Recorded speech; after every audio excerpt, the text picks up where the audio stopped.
Dzina la Tate ndi la Mwana ndi la Mzimu Woyera. Amen.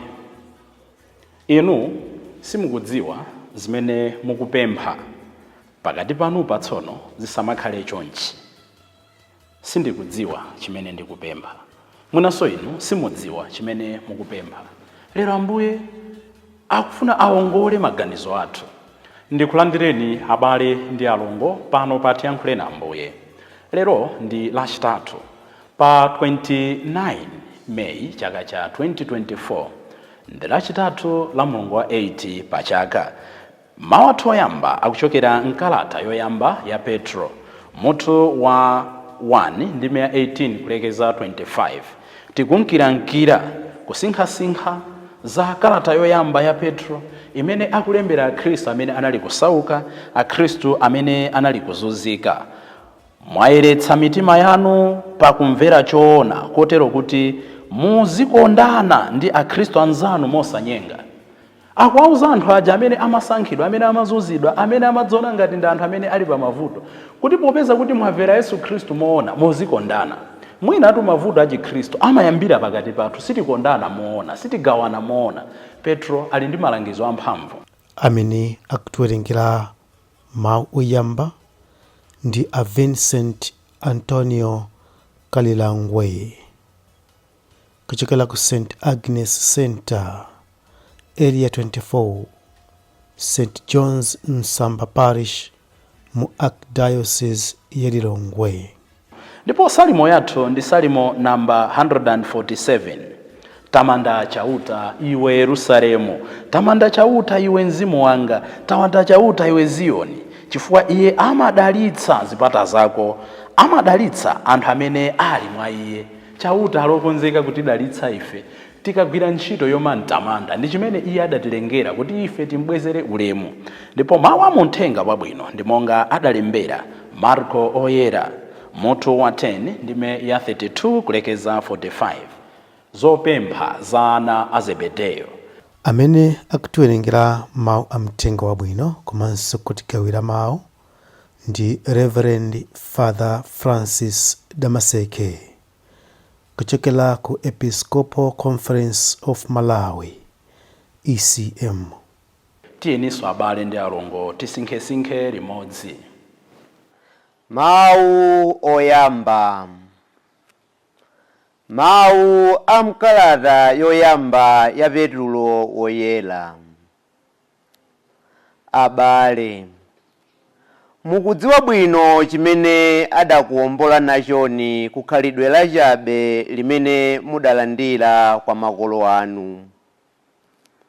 Sadakuwomboleni ndi ndalama zotha kuwonongeka zija, siliva kapena golide ayi.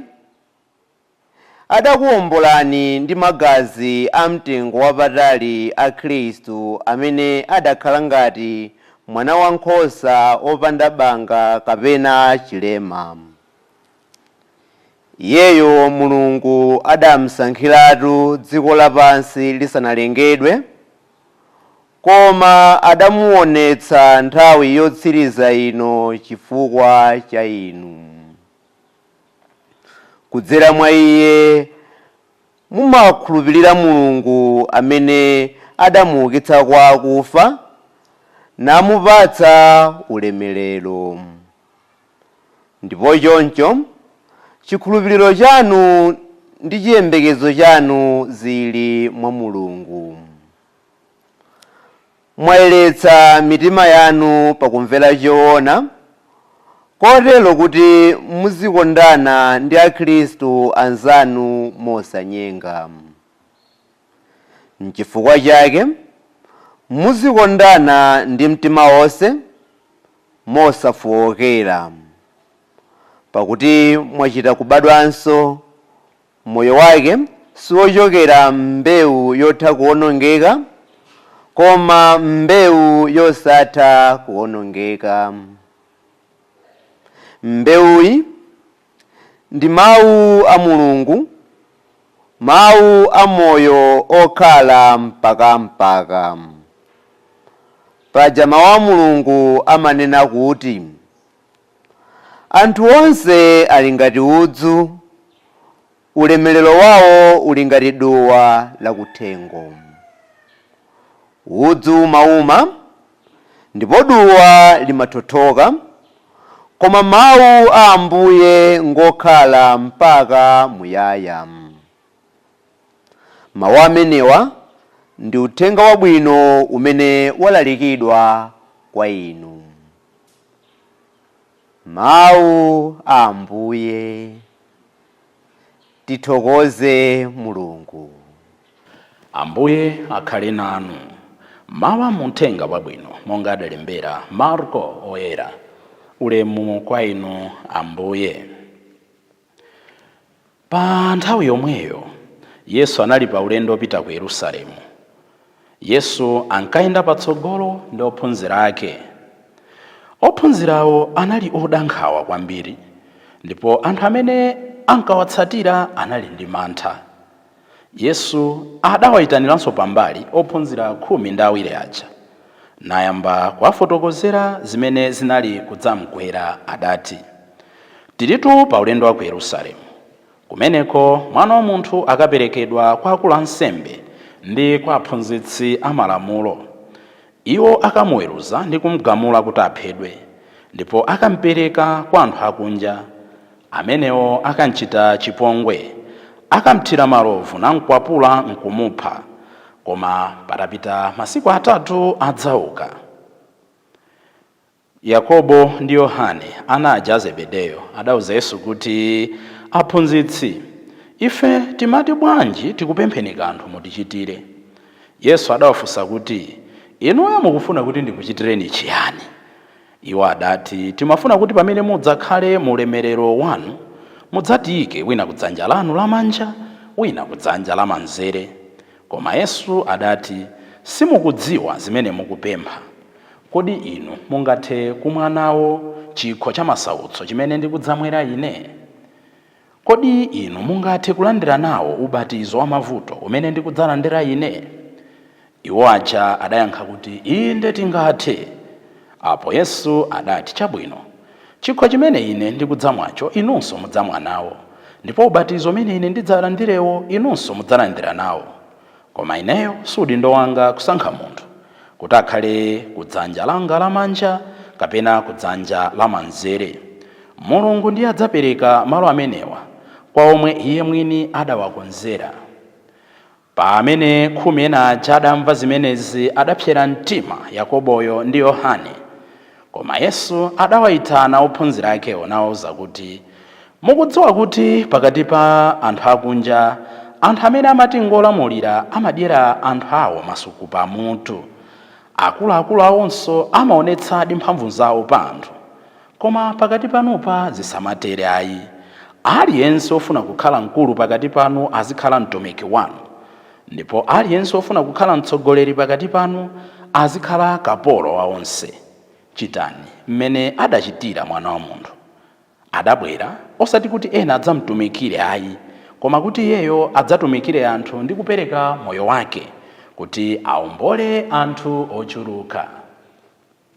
Mthenga wa Ambuye. Ulemu kwa inu Ambuye Yesu Khristu. Simukudziwa chimene mukupempha, ndipo pakati panupa zisamatere ayi. Simukudziwa chimene mukupempha kwa ana Zebedeyo, kwa ophunzira onse, pakati panupa zisamatere ayi. Mawu ndi malangizo amphamvu a Ambuye Yesu kupita kwa ophunzira ake ndi mawu ndi malangizo amphamvu kupita kwa inu ndi ine. Sitidziwa chimene tikupempha, sitikudziwa chimene tikupempha. Nkhani yachokera kuti tate tilumikize uthenga ochokera tsiku lolemba. Ngati mukutsatira bwino, ngati mukuwerenga Baibulo lanu, kapena ngati muli ndi nthawi mukawerenge chapter chonse, chapter 10 cha mthenga wa Mariko, muona nkhani mmene kupangira flow. Apatu Ambuye akukamba nkhani yomutsatira iye, kumutsatira pa mtendere, kumutsatira pa zovuta. Koma zikuonetsa pang'ono ndi pang'ono kuti timamfuna Mulungu, timankonda Mulungu, pokhapokha pamene zinthu tikuona ngati zikuyenda nkuona kwathu sitilola kufuna kwake kuchitike. Nchifukwa chake lolemba lija tinaona munthu wina wachuma amene Ambuye anamuwuza kuti ukagulitse zonse, anakana. Ananena kuti ndimakukondani, ine sindiphwanya malamulo, koma yogulitsa zinthu zanga zonse nkumakutsata, imene inakanika. Ndemandeja timanena kuti we are called to sell the things which are obstacles kuti ife tizintsatira Ambuye. Lachiwiri Petro ndeuja amanena kuti dzulodzuloli ife tidasiya zonse tipezapo chani. Ambuye amanena kuti sinkhani yongoti tipezapo chani, koma mulandire zonse zimene ndimapereka zabwino, ndimapereka mtendere, ndimapereka chuma, komanso mbali ina ya moyo wanga nde mazunzo. How ready are you kutenga mazunzo? Komano mwina ana Zebedeyo atangomva kuti otsatira ine adzapeza zambiri, adzapeza nyumba, adzapeza abale, adzapeza chani, ndakunena kuti Ambuye tili nanu mawu. Apatu ali pa ulendo wa ku Yerusalemu akuwauza the goal imene anabwerera pansi pano. Ophunzira aja akuoneka kuti sali ready kuti amve zimenezo. Tili nanu mawu Ambuye. Timati wina akakhale kudzanja lamanja, wina kudzanja lamanzere. Pena nkulemba kwa mthenga ka wa Mateyo timamva kuti adapempha ndi mayi awo Salome. Chabwino izo tizike pambali. These are very powerful words from our Lord to the sons of Zebedee. What is your initial response when somebody says, "Can you do me a favor?" Munthu wina wake akakupempha kuti, I say, "Oh, can you do me a favor?" Timayankha kuti chani? Khapa chichewa tinganene kuti chani, "Can you do me a favor?" Kodi ase ungandichitireko zabwino. Initial response imakhala ndi chaniso. Ambuye anali kudziwa kale zimene ana Zebedeyo afuna apemphe. It makes me wonder, do I really have a grip of what it means to follow Christ? Ineyo ngati wansembe ndimamvetsa kuti kutsatira Yesu ndi chani. Ineyo ngati mkatolika, ineyo ngati mkhristu, ineyo ngati munthu wa pabanja, ineyo ngati munthu wa udindo, tikumvetsa kuti kutsatira Yesu Khristu ndi chani. Dzimvere muntolo kadzi wa mwini, mkhutu wa fulu, amene kachisoti kankwane, amene akamvale. Ndikumvetsa kuti kutsatira Yesu Khristu ndi chani. Mwina funso lina lingakhalira kuti ndine okonzeka kukhala mbali imodzi ya anthu amene ndosankhidwa, anthu amene ndotsika kwambiri, anthu amene ndoyiwalika, anthu amene alibe mphamvu. Am I prepared to join those who are lost, those who are forgotten, those who are powerless? Chifukwa ndi anthu ngati amenewo amene ufumu wakumwamba uli wawo, amene ali pa tebulo imodzi ndi Ambuye Yesu. Ponena kuti Ambuye ife tifuna tikhale kudzanja lanu lamanja, kudzanja lanu lamanzere, paradoxically or inevitably Jesus is saying, are you ready to be counted among the unknowing of Yahweh? Ndi wokonzeka bwanji kuwerengedwa ngati munthu amene sangofuna kutchuka, anthu amene ali ngati engineer athu a Felix amene amajambula ku masitima aona. How ready are we to pray from the background? Mwina atu ambiri mukaona kuti timafuna tizingoonekera poyera, timafuna tizingokhala otchuka. Ambuye Yesu akunena kuti inde ngati ufuna kukhala kudzanja langa lamanzere, wina kudzanja langa lamanja. Be ready to be counted among the weak. Be ready to be counted among the poor. Be ready to be counted among the powerless. Ambiri timafuna mphamvu, ambiri timafuna chuma, ambiri timafuna kutchuka, ambiri timafuna kulamulira, ambiri timafuna kuti ifeyo anthu azititamandira. Ambuye Yesu akunena kuti okhala kudzanja langa lamanja kapena lamanzere akuyenera akhale okonzeka. Mwina funso lachitatu, am I able to drink the cup? Ndinokonzeka kumwa chikho cha masautsochi? Amene tingayankhe kuti ndifokonzeka kuti timwe chikho cha masautsochi ndiye tidziwe chinthu ichi. Ana Zebedeyo sakuwadzudzula because they were ambitious. Jesus amafuna ife tikhale ambitious ndithu. Amafuna ife moyo wathu tiziutukula ndithu. Amafuna tizilota maloto akuluakulu ndithu. But not with big heads, but with big hearts. Ambuye amafuna tizilota usati ndi mitu yathuyi, koma tizilota ndi mitima yathuyi. Kulota ndi mitima yathu ndikotani. The cup of feasting, yes, comes only after suffering. Make your church suffer so that it can attain salvation. Make your child suffer so that he or she may attain success. Make your husband suffer so that he may attain joy and tranquility in the family. Make your wife suffer so that she may experience the joy and tranquility of being married. Pamene tikulolera kusauka mu zinthu zazing'ono, goal yathu ikhale chikondwerero chimene chikubwera chifukwa chakudzilanga kochepa kumene tachita. Ambiri, we don't want to suffer, yet at the same time we want to feast. Feasting only comes after a little suffering.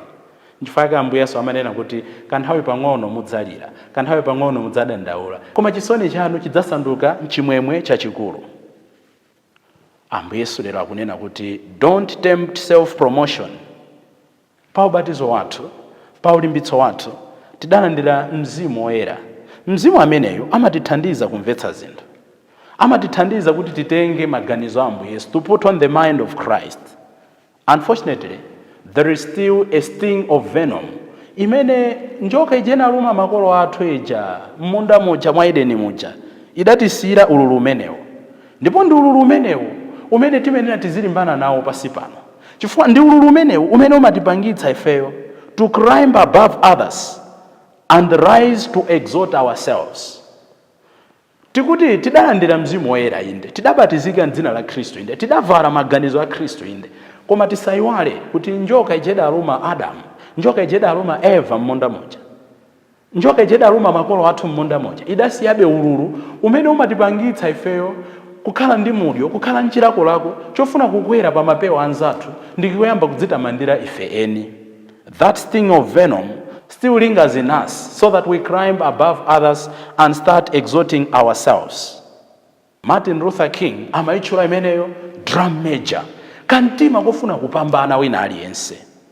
Ndiye timafuna tikakhala pagulu tioneke odziwa kuponsa wina aliyense, timafuna tioneke omvetsa kuponsa wina aliyense, timafuna tioneke okongola kuponsa wina aliyense, timafuna tioneke amphamvu kuposa wina aliyense, timafuna tioneke otha zinthu kuponsa wina aliyense, otha kulalika kuponsa wina aliyense, otha kuphika kuponsa wina aliyense, otha kuchena kuponsa wina aliyense, otha kulangiza kuponsa wina aliyense. The desire to be first, the desire to achieve excellence, the desire to achieve distinction. Sizolakwa ayi, koma Ambuye akunena kuti don't do that at the expense of others. Ngati ukufuna kupambana, pambana chifukwa choti walimbikira, pambana chifukwa choti ukutukula ena, pambana chifukwa choti ukukonda ena, pambana chifukwa choti ukukhala mbali ya Mulungu. Usapambane popondereza ena, usapambane poyipitsa mayina a ena, usapambane poononga mabanja a ena, usapambane poononga usembe wa ena, usapambane poononga usisteri wa ena. Pambana potukula ena. Don't climb on others and exalt yourself. Izi ndi zimene akupanga ana Zebedeyo. Anzawo aja akuwaona ngati osafunikira, koma Ambuye akudziwa kuti mtima umene usuli mwa ana Zebedeyo okha. N'chifukwa chake atawuza kuti simukudziwa chimene mukusankha, kenaka akutembenukira ophunzira ena aja nkunena kuti pakati panu zisamatero. Maonena kuti pakati panu zisamatero akupita kwa inu, kwa ife ndi kwa ine yemwe. Pakati pathu zisamatero. Don't climb above others to exalt yourself. Ndero tibwerekere, tizitani kuti titumikire bwino. Tibwerekere mawu a Ignatius wa ku Loyola uja. Pemphero la mphamvu limene inu ndine timenera tizilipemphera every day. Give without counting the costs. Tizingopereka osawerengera kuti ndipezapo chani kapena zinditsalira zingati. Fight without heeding to the wounds. Timenyebe nkhondo ya Chikristu posawerengera mabala amene tikulandira. Ambiri atumiki, ambiri ansembe, ambiri asisteri, ambiri a Kristu. Chaka chino muli zisankho mu mpingo. We waste our time and energy heading to the wounds. Ululu kwawa bwanji anga ndinene chotere ine pamene ndadziperekera, why I'm not being transferred to such a parish, to such a position. Fight without heeding to the wounds. Toil without looking for rest. Tingoigwira ntchito osadikira kuti tidzapumalite, kuti tikadzachoka pasi pano, when everything is said and done, let people say indeed, let him rest in peace. Labor without looking for rewards. Tingoigwira ntchito osati ndanena kale kuti phindu ndipezapo chani, except knowing that we are doing the will of God. Abale ndi alongo, mwana olowelera uja atithandizenso pamene tikuyamba kuntumikira Ambuye posapempha ma favors or rewards. Tichoke tsono mmoyo nena kuti give me, give me, give me. Mwana uja amanena kuti Atate mundipatsiretu zanga, Atate ndidyeretu zanga, Atate petsiretu ni chuma changa. Koma titembenuze mawu ake aja anabwera nawo kumapeto. Mwana uja kumapeto kwa zonse ananena kuti take me as one of your servants and make me as one of your servants. munditenge ine ngati mmodzi mwa antchito anu ndipo mundisandutse ngati mmodzi mwa antchito anu.